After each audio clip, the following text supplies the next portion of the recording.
What would you be willing to do to your body to show others who you are? Would you deform your shoulders with heavy brass nails? Or endure a tattoo that covers your entire body? Or have your flesh seared with a painful brand? How far would you go to mark your identity?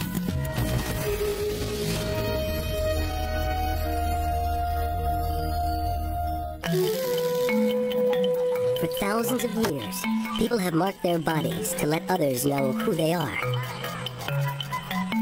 To announce their tribe, their status, or what group they belong to. Modifying the body is a part of being human. It's a part of establishing culture. I don't think there are any cultures that have not modified the body. But markings that are normal for some, others may see as extreme.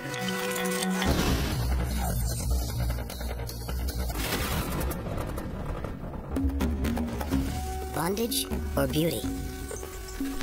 Imprisonment or identity?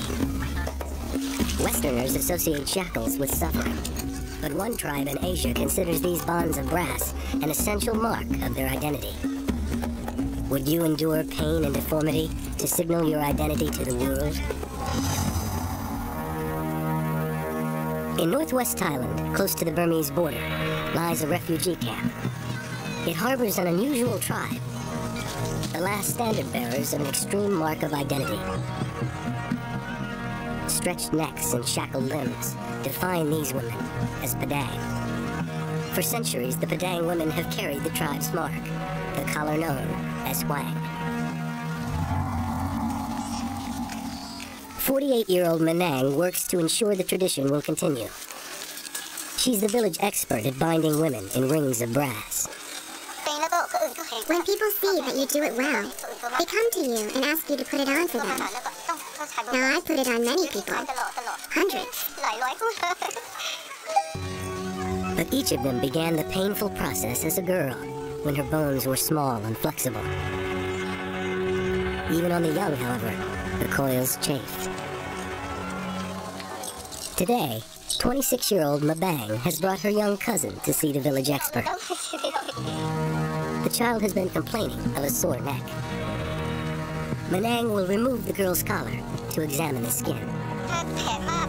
Sometimes the kids get really sick or scratch because they are allergic to the brass. Then they have to go to the doctor. Some are not that bad and heal on their own. But there are also some who just scratch because they don't like it. The little girl's skin has deep contusions. Manang says the bruises are nothing serious, but instructs Mabang to gently wash the damaged skin. In Western society, many would be horrified at what these women encourage children to endure. But such deformities are not limited to the Padang. For centuries, cultures around the world have modified their bodies in extreme ways to achieve standards of beauty uniquely their own. Would you scar the faces of your children? Or file the teeth of young women? Would you bind women's feet so they could hardly walk? Would you twist children's teeth in bands of metal? Or recast faces with a surgeon's knife? Beauty and identity are in the eye of the beholder.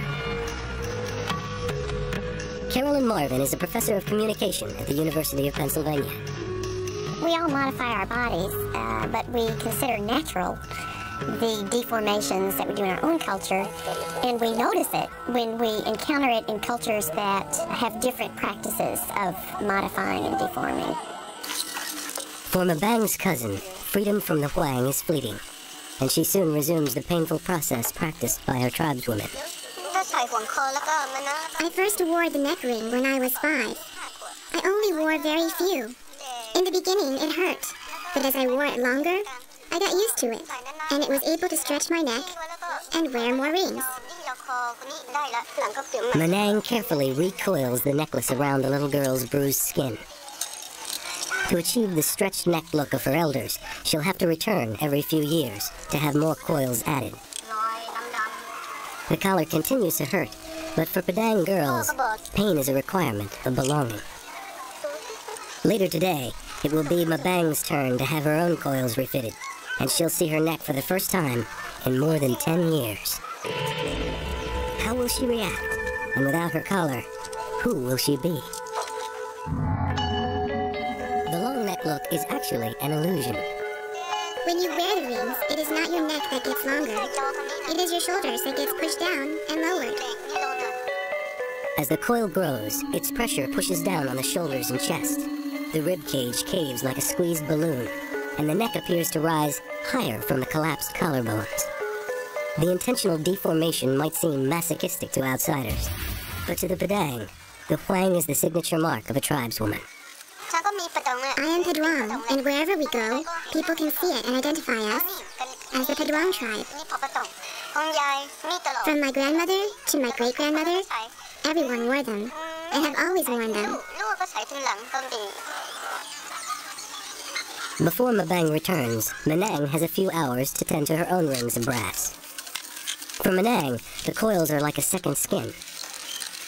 She hasn't seen her own neck in decades. The collar is permanent. Even if someone asks me to take it off now, I won't. I have to wear it. It is like part of my body, like an arm or a leg. I cannot not wear it. If I don't wear it, I won't look like a human anymore. I'll look like a ghost. I would look very funny.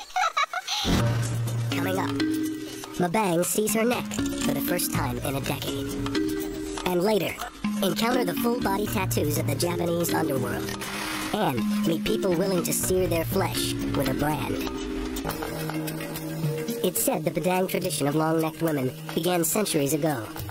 Fearful of outsiders stealing Padang brides, the tribe came up with a radical solution: make the girls attractive to only their own kind. They used coils to stretch their women's necks and cuffs to bind their limbs, deliberately disfiguring them. The taboo mark unified the Padang and set them apart from others. Because Padang men preferred to marry women with coils, the Huang became a self-perpetuating practice. You put the necklace on to make sure that you can stay here with your tribe and family, so that your children and grandchildren won't go and marry outside the tribe and leave you. I'm going to stay here and marry a long-necked woman. I want to have a wife who wears the collar. But the extreme practice that identified them as Padang also marked them from persecution in their homeland of Burma, now called Myanmar. In 1962, the military seized control of the country, promising modernization. The new leaders cracked down on tribes deemed primitive, and tribal customs, including the Huang, were outlawed. To maintain their identity and escape civil war, Manang and others fled to the neighboring country of Thailand. We walked to Tanakwai and then came down to the border area, near Karyang and Thailand. It took us 5 days to get here, and now I live here. Although safe from war, the tribe is now caught between two countries and two worlds. Housed in refugee camps, the Padang have drawn crowds of Western tourists who travel to witness their ancient ways. Unexpectedly, what was once a persecuted mark of identity is now a profitable way to make a living. 21-year-old Maja fled Burma 10 years ago. She finds that being an object of curiosity isn't always easy. Does it feel heavy? And how do you manage to sleep with it? And how do you keep them clean? In coming here to live in Thailand, sometimes it's like we are animals in a zoo, but we don't have a choice. If we had a choice, we would have our freedom in our country, like we do here in Thailand. Long separated from the modern world, the Padang must now interact with foreigners every day. Visitors often challenge their ways. I'm asking myself if they're doing it because they have to, or if they wanted it. You know, I saw a little girl, and I don't think that anyone asked her if it's comfortable to her or not. In my culture, I can choose what I want and what I don't want. In response to criticism, the Padang say that what's normal is in the eye of the beholder. The tourists already think that we're a bit strange, and they come here to look at us. We think that we are normal. If we took on their mentality, then we can also think the same thing about them, that they are strange as well. When we say that another culture is going to special lengths to mark their identity, we're saying that those aren't the lengths that we go to. But we have to remember that in our own culture, we also go to lengths in bodily terms to express our identity. These include facelifts and liposuction and breast enhancement and braces. All of these kinds of things are efforts at body modification that we consider desirable. Still, the questions of outsiders have led a few Padang women to wonder, how would they look without the Hwang? Would they still be Padang? Mabang will have the opportunity to find out. It's time for her refitting. It will take close to an hour of pulling at the grass before the rings can be lifted from Mabang's shoulders. She will have to be careful, though. Folklore says a woman's neck, long supported, can break if the collar is removed. Mabang's afraid the bones might break. You are used to your neck being in a certain position with the neck rings on. Then, when they're not there, you get a little lightheaded and dizzy sometimes. Finally, after more than a decade, the rings come off. Mabang is astonished at how light she feels. She only speaks the Burmese dialect, so Maja helps her express her feelings. Well, we never get to see what the neck looks like, so we want to have a look and see how it turned out. For outsiders, it's incredible to imagine never seeing one's own neck. For Mabang, it's a transformative experience. She wants to dress up in regular clothes and let her hair down and see if she will look pretty. With the mark of her culture removed, Mabang has at once shed one identity and taken on another. For Maja, the sight of her altered cousin is as strange a spectacle as the coiled necks are for tourists. She wears the rings every day, and she doesn't get to wear regular clothes. So today, she's trying it to see what it's like. That's why she wants these pictures, as a keepsake. As excited as she was to try on a new identity, Mabang eagerly returns to her old one, even though it may be years, even decades, before she sees her neck again. She says this is our tradition, so it does not feel strange. For Mabang, the embrace of coiled metal offers a passage back to who she is, not a restriction on who she might be. As refugees, the Padang have endured much to preserve their culture and their custom. Today, these rings of brass represent one tribe's commitment to a future that does not sacrifice its past. Most marks of identity are designed to be seen. Clear signs that proclaim the identity of the wearer to others. But there are some marks, even elaborate ones, that are meant to be hidden, revealed only to intimates and to fellow wearers of the mark.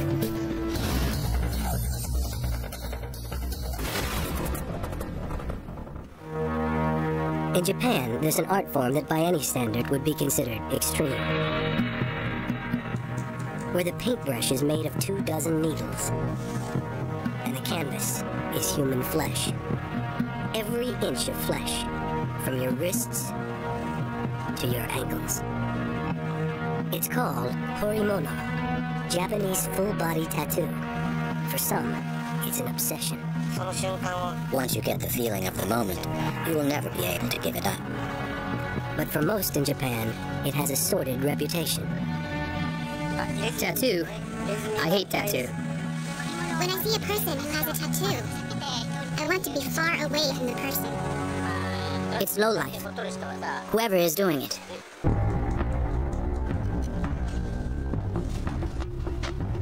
These full-body masterpieces can cost tens of thousands of dollars, and a lifetime of suffering to complete. It is painful. Very painful.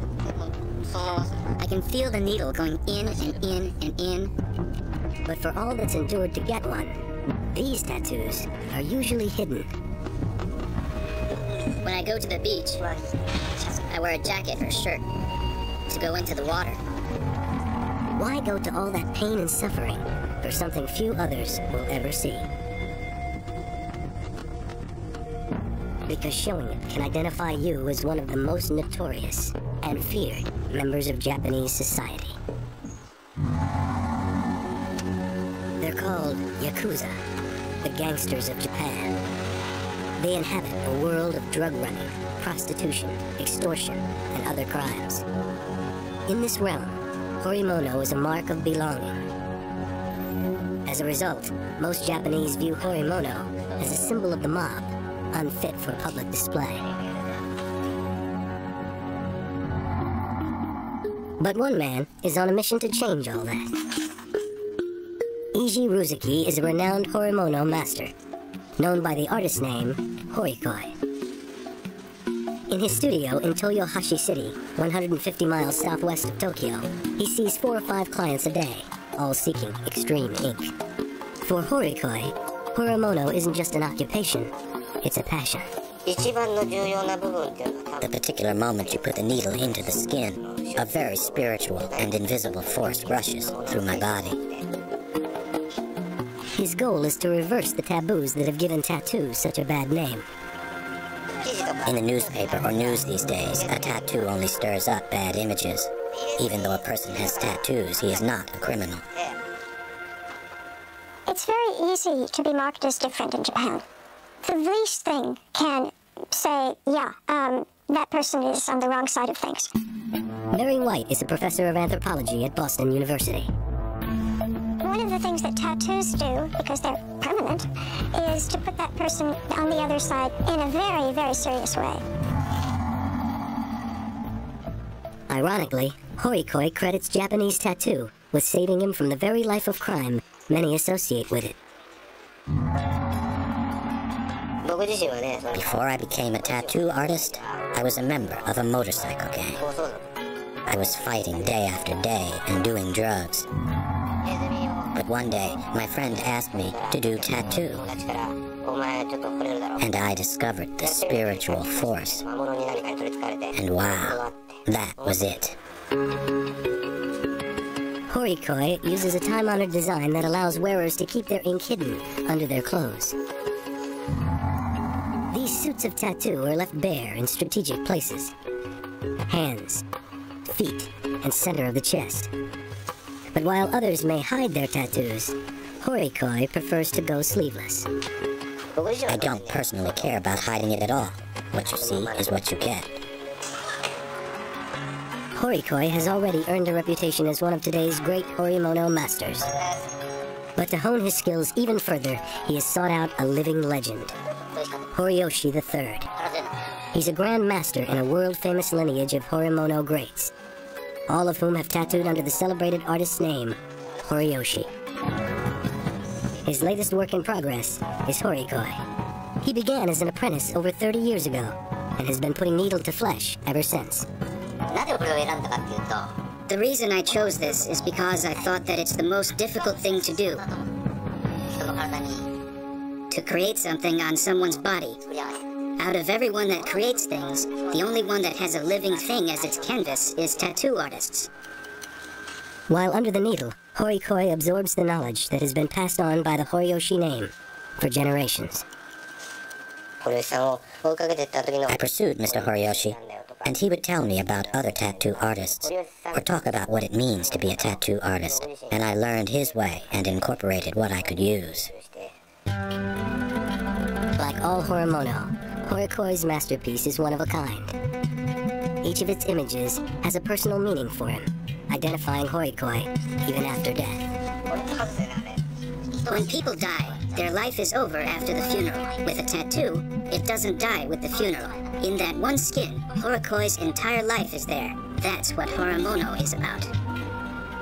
Horiyoshi and Horikoi's bond is steeped in an ancient honor code held by Japanese warriors. He has some similarities with me. In short, there's the word called samurai in Japanese. He's a samurai. There's a definite connection to the samurai with tattoo. Takahiro Kitamura is a tattoo artist and author of books about Horimono. The samurai ethic was composed of bravery, endurance, fortitude, This translates well into tattooing. When you see somebody with a full bodysuit, you know that they've endured a lot of hours of pain for that, and they've earned that. So in some ways, in certain communities, that becomes a badge of honor. It's no surprise that samurai make a fierce showing in so many designs. Most horimono is based on legendary warriors and heroes, whose tales have symbolic meaning for the wearer. The images are typically drawn from classic Japanese woodblock prints. But tattoos weren't always a matter of personal aesthetics. Hundreds of years ago, Japanese authorities gave tattoos to criminals as a form of punishment. Normally applied to the arms and forehead, these tattoos allowed the public to identify and ostracize wearers. But by the end of the 17th century, outlaws were hiding these tattoos with decorative patterns, some of which are still used today. Historically, people who had been in prison were marked with a tattoo, and these became something for the criminal to show off, to swagger with. And a full-body tattoo gradually emerged as the elaboration of that stigmatizing tattoo. Some believe that the covering of penal tattoos was the beginning of the notorious link between organized crime and horimono. Coming up, meet the Yakuza gangsters who've given tattoo an unsavory reputation. And later, would you endure burning a brand into your flesh just to express who you are? Enter the underworld of Japan. These men's faces must be concealed because they are members of the Yakuza. Akin to the American Mafia, they operate under a strict hierarchy of crime bosses and underlings, in which Yakuza minions pay dearly for mistakes. A gangster who fails his boss must often atone by cutting off his own pinky. Horikoi doesn't discriminate when it comes to horimono. Many mobsters have passed through his studio. Although the Yakuza have a strong basis in violence, they aren't violent all the time. An estimated 70% of all Yakuza bear the mark of horimono. Full-body tattoo has been said to appeal to Yakuza members because it takes years of suffering to endure, which provides evidence of loyalty to the group. Someone who stops in the middle of tattoo is the kind of person that stops other things in the middle. The man this Yakuza answers to, the mob boss, agrees. Living in the world of Yakuza is similar to living in the world of samurai. To endure the pain of getting tattoos, you learn to be patient. It became part of our creed. Despite its long association with a criminal element, tattoo is now finding its way into mainstream society. Takahiro Kimura would never dream of displaying his body art. As a school administrator, it's critical that he keep it hidden. It could be a reason to get fired if a person goes to work and shows his tattoos. Most people would never guess his secret. I don't think my students have found out about this yet. It's a tall task for Mr. Kimura to hide all of his tattoos, because he has taken his body art beyond traditional horimono. He doesn't just cover up with long pants and Oxford shirts.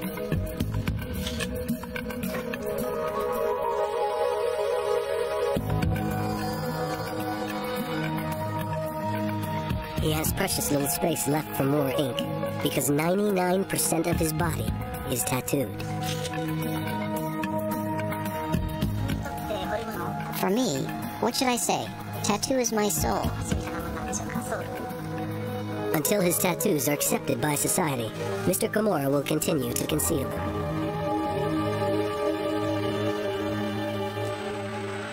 But Horikoi believes that the best way to change this prejudice is to take it on in the flesh. Once a month, he organizes an unusual performance at a local bar, exposing the public to an eclectic mix of karaoke, Japanese tradition, and horimono. It's a chance to redefine the meaning of the maligned mark. When I sing karaoke, I sing Japanese ballads to feel the samurai spirit and the honor associated with it. I especially like songs that tell stories about tattoos. By putting the spotlight on horimono, Horikoi hopes to remove the stigma that has clung to it for so long. It would be very nice to eliminate that prejudice. His efforts may already be working.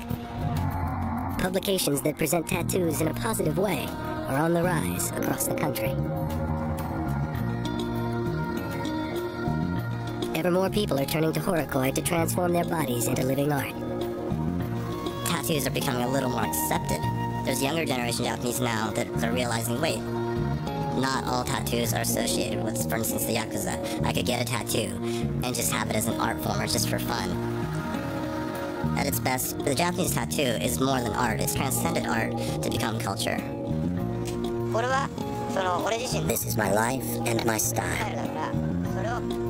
I hope that people that understand this join me, and I will join them. There are places where tattoo wearers meet with less social stigma than in Japan. In America, for example, elaborate tattoos, even piercings, are already old hat. If you want to stay on the edge of the body mod culture, you have to go further, to a mark considerably more radical and painful than tattoo.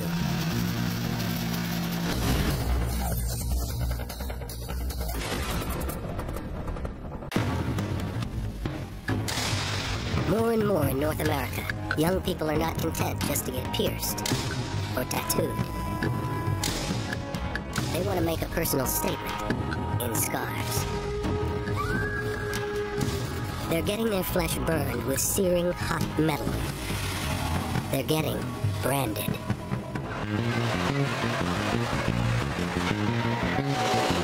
Until yesterday, 20-year-old Tyler Ballantyne had never set foot in New York City. But Tyler has not really come to see the sights.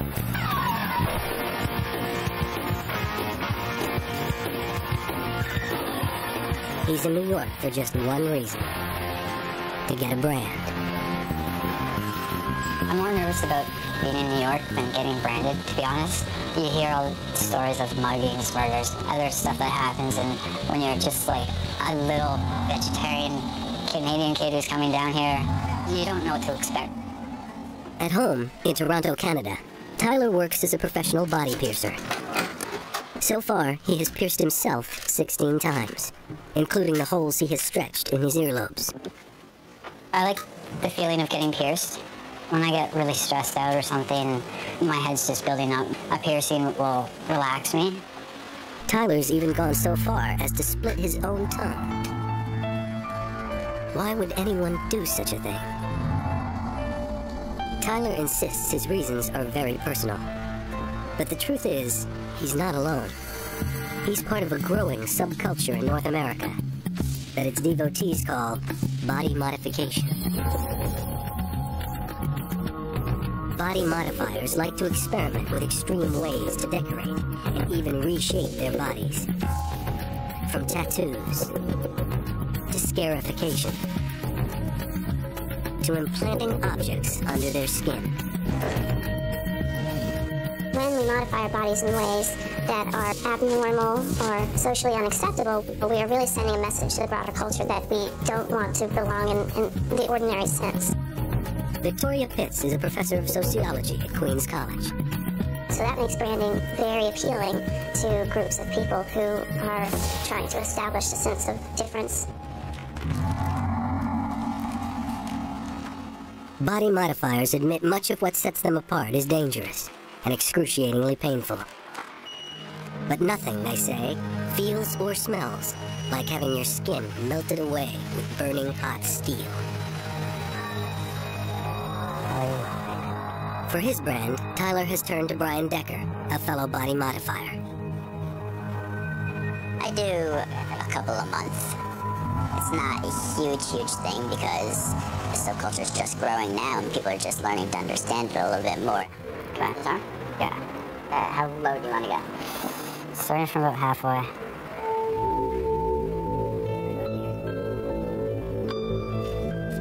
Tyler has designed his brand himself.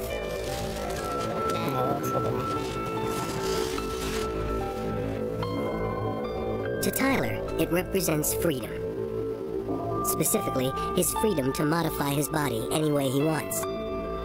It's the complete opposite of what a brand has traditionally signified.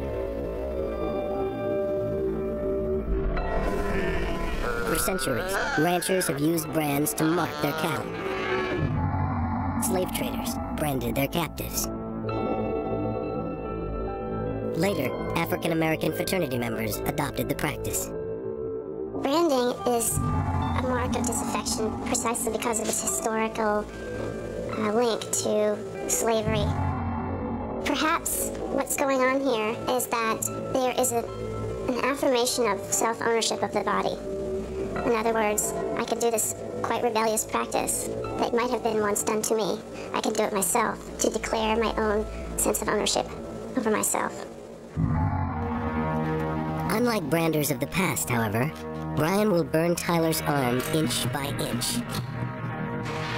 It will take several hours. If I was him right now in this circumstance, I'd definitely be nervous. And Tyler knows there's a very real chance he may simply not be able to take it. I don't know what's coming. I don't know what to expect. I don't know how it's going to affect me.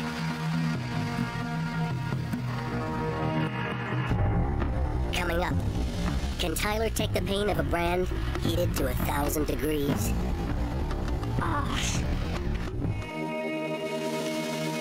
By law, Brian cannot offer Tyler an anesthetic. His only tools are a wedge of stainless steel, a vice grip, and a blowtorch. Tell me when you're ready.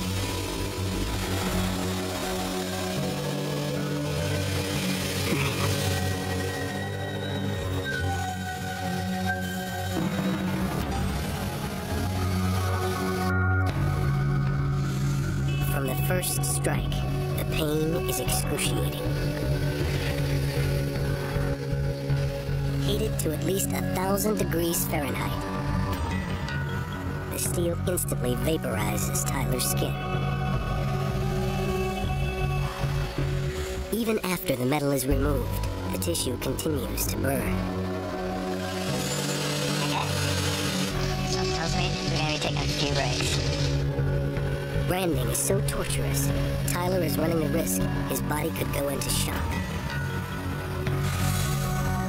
At the very least, his inflamed skin will remain susceptible to infection for days to come. You're getting a third-degree burn. If you don't take care of the third-degree burn, then, there's definitely a possibility for an infection that obviously could spread it. Gradually, Tyler grows accustomed to the pain, and he is able to lay still and watch Brian finish. My scars, hopefully it's going to look decent. In all, the process has taken 5 hours. And despite the torment, Tyler is content with his accomplishment. He didn't quit. And he's gotten another unique mark to signal his identity. It hurt really bad, but what just made it all the more worse was the smell of it and hearing my skin pop. I know there's going to be mixed reactions. There's going to be people calling me nuts, but that's kind of the beauty of modification, is because you get to be able to see who actually looks into people. Really, it doesn't really matter what you look like. It shouldn't matter at all. At the other end of the country, another city has become a center for marking the body in extreme ways. You all set? Yep. Excellent. In Phoenix, Arizona, when dedicated body modifiers want really tough work done, like matching nose piercings, they come to John Durante. Go slow. Feels so good. At 29, John has already lived and worked in more than half a dozen U.S. cities. There we go. Yet in each, he's found a community of body modifiers ready to welcome him. Awesome. In just the past 18 months, John has been branded not once, but twice. This afternoon, he's going to get branded a third time. this is my passion. Piercing and other forms of modification that I specialize in. This is a great deal of what I live for. It's art. It's art on the human body. Thank you, Rizzo. For his art, John likes to draw on both the traditional and the modern. He has traveled extensively through Southeast Asia, and he has tried to reflect the tattooing and piercing of those cultures in his own designs. To the solid black tattoo on his right arm, inspired by a trip to Borneo, John is slowly adding an ultra-modern twist, branded bands of triangles.